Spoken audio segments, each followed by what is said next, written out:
자, 학습 알고리즘의 성능을 향상시키기 위해 다음에 무엇을 해야 할지 선택하기 위해 어떤 진단을 실행하는데 도움이 되는 가장 중요한 방법은 아무래도 편향과 또는 분석일 겁니다. 하지만 그 다음으로 중요한 것이 오류 분석입니다. 그것이 무엇을 의미하는지를 또 이 비디오에서 살펴보도록 하겠습니다. 자, 좀 더 구체적인 예로서 MCV가 500, 즉 크로스 밸리데이션 셋의 데이터가 한 500개가 있다고 가정을 해보고요. 우리가 지금 구축 중인 알고리즘이 이 크로스 밸리데이션 세트에서 한 100개 정도를 잘못 분류, 오류를 발생시키고 미스클래시파이 한다고 가정해 보겠습니다. 그러면 우리가 말하는 그 에러 어널리시스, 오류 분석 프로세스라고 하는 거는 이와 같은 100개의 예를 수동으로 매뉴얼리 하나하나 살펴보는 겁니다. 그래서 알고리즘이 어디서 잘못됐는지에 대한 통찰력을 얻는 건데요. 구체적으로 보면은요, 이 교차 검증 세트에서 이 잘못 분류한 것들의 세트를 찾아서 공통 테마 또는 공통 속성 또는 공통 특징으로 그룹화를 시도하는 겁니다. 자, 예를 들어서 잘못 분류된 스팸 이메일의 상당수가 의약품을 판매하고자 하는 그러한 이메일이었다. 라고 한번 생각해 보면 그 예를 살펴보고서 그것이 몇 개나 그런 파마시티컬 그러한 예제인지를 살펴보는 겁니다. 예를 들어서 100개 중에 21개가 의약품 판매 관련된 스팸이었다고 생각을 한번 해봅시다. 또는 의도적인 미스스펠링, 보통 숫자를 알파벳에 대체해서 쓰는 건데 그러면은 그 문자를 잘 이해를 못하기 때문에 스팸 분리가 작동을 안 할 수가 있는데 그런 경우도 또 있을 수 있습니다. 그래서 그걸 찾아봤더니 그거는 한 3개 정도의 말하자면 오류가 거기서 관련됐고요. 그리고 또 이메일 라우팅 정보가 말하자면은 제대로 동작하지 않아서 unusual한 이메일 라우팅 스팸이 있는데 그건 한 7개 정도를 못 찾아냈다고 한번 생각해 볼 수 있고요.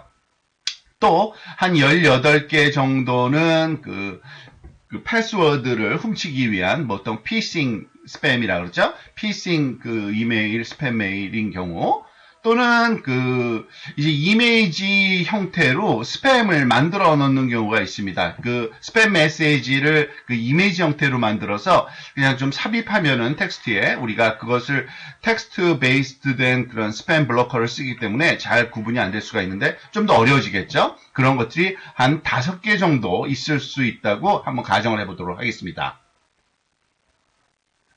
자, 이러한 숫자들이 나오면 우리가 알 수 있는 거는 지금 의약품 관련된, 그죠? 의약품 관련된 스팸과 그리고 여기 스틸 패스워드, 즉 비밀번호를 훔치려는 이런 피싱 이메일이 굉장히 상대적으로 좀 많은 횟수가 나타나니까 큰 문제인 것처럼 나타날 수가 있죠.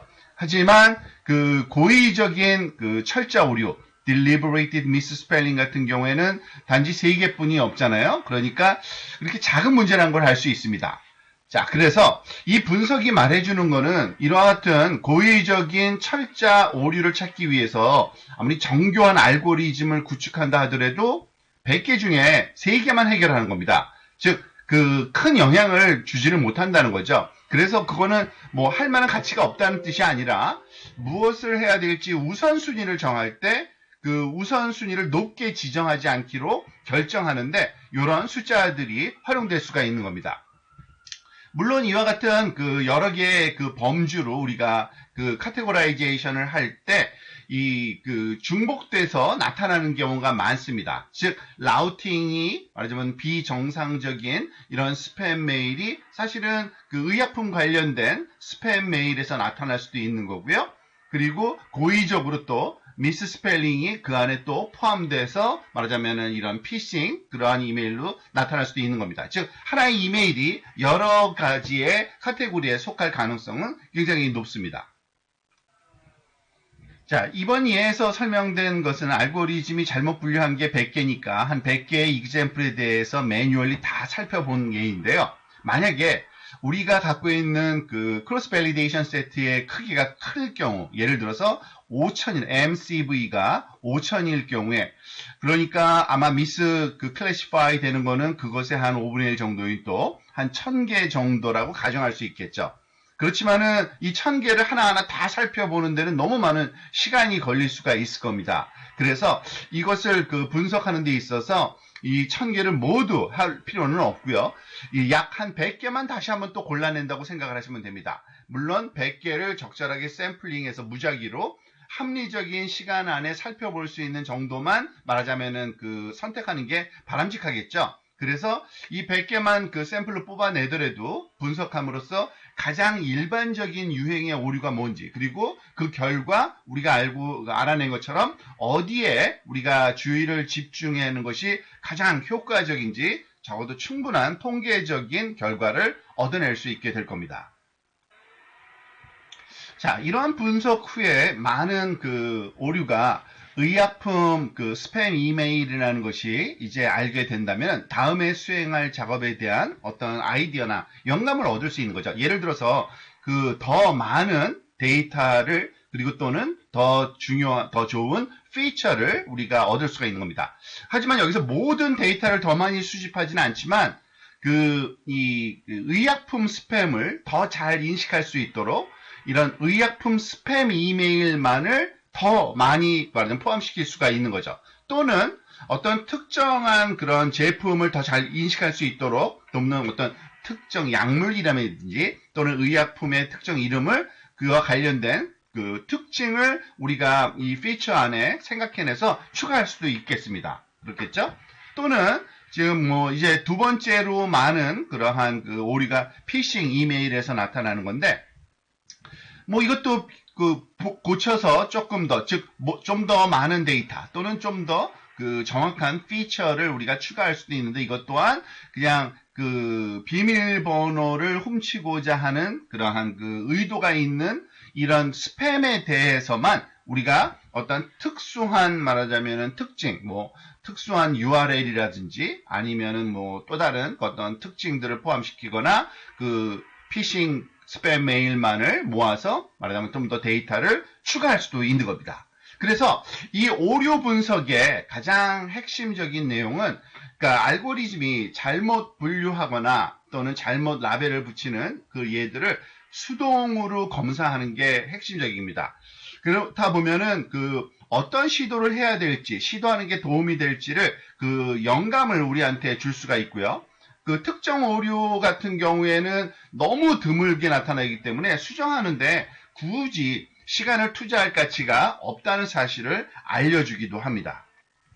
자, 다시 앞에서 살펴봤던 이 그 목록으로 돌아가 보면은요, 우리가 그 편향인지 또는 그 분산인지를 분석을 통하면 좀 더 많은 데이터를 얻어야 될지 안 돼야 될지를 우리가 정확하게 알 수 있는 그러한 지표가 될 수 있고요. 그리고 에러 어널리시스, 오류 분석을 통해 가지고 지금 봤듯이 뭐 정교한 라우팅 이런 것들은 그렇게 큰 도움이 되지 않은 것을 하는 것을 우리가 확인했고요. 그리고 의약품 스팸이나 또는 피싱 이메일 같은 경우에는 이와 같은 좀 더 정교한 sophisticated 피처를 개발하는 것이 훨씬 더 도움이 될 수 있다는 것을 우리가 알게 해줬습니다. 하지만 이렇게 미스스펠링, 그 의도적인 미스스펠링은 뭐 오류가 나타나긴 나타나지만 큰 도움이 안 된다는 것을 또 철자 감지 오류는 별로 이렇게 큰 그 도움이 안 된다는 것을 또 우리가 알게 된 것입니다. 자, 따라서 우리가 그 머신러닝 개발을 하는 그 반복적 과정에서 그 여러 가지 진단에 대해서 설명을 좀 들었고요. 특히 바이어스나 베리언스 그리고 이 오류 분석, 에러 어널리시스가 적절한 그런 아키텍처 모델과 그 데이터를 선택하는데 큰 도움이 된다는 것은 잘 알았습니다. 그런데 사실 이 에러 어널리시스 파트에서의 한계가 좀 있긴 합니다. 즉 그 인간이 잘하는 문제에 대해서 수행하는 것은 훨씬 쉽습니다. 즉 이메일 보고서 그게 스팸인지 아닌지를 알 수 있고요. 또 그 알고리즘이 왜 틀렸는지까지도 알 수 있죠. 하지만 인간조차 잘하지 못하는 그런 작업이 있어요. 또 오류 분석이 그럴 때는 굉장히 어려운데 예를 들어서 웹사이트에 어떤 광고를 클릭할지 안 할지 그 예측하는 문제에서 누군가 그거를 사람이 그 예측하는 건 불가능합니다, 거의. 그래서 실제로 오류 분석은 어떤 때는 더 어려울 수도 있습니다. 그렇지만 가능한 문제에서의 경우에는 오류 분석을 적용한다면 그 시도할 가능성이 더 높은 것에 주의를 집중하는데 매우 도움이 될 수 있습니다. 그러면 결과적으로 우리가 무익한 그런 작업들을 완전히 쉽게 절약할 수 있는 그런 효과도 예상할 수 있습니다. 자, 여기까지가 우리가 진단 문제였고요. 다음 비디오에서는 이제 데이터 추가 문제에 대해서 좀 더 살펴보겠습니다. 우리가 진단의 결과가 분산이 크게 나타났다고 하면 당연히 답은 더 많은 데이터를 얻고 싶은 그런 경우가 있을 텐데, 이런 데이터를 얻는 더 효율적인 추가적인 방법이 있습니다. 그런 기술에 대해서 한번 살펴보도록 하겠습니다.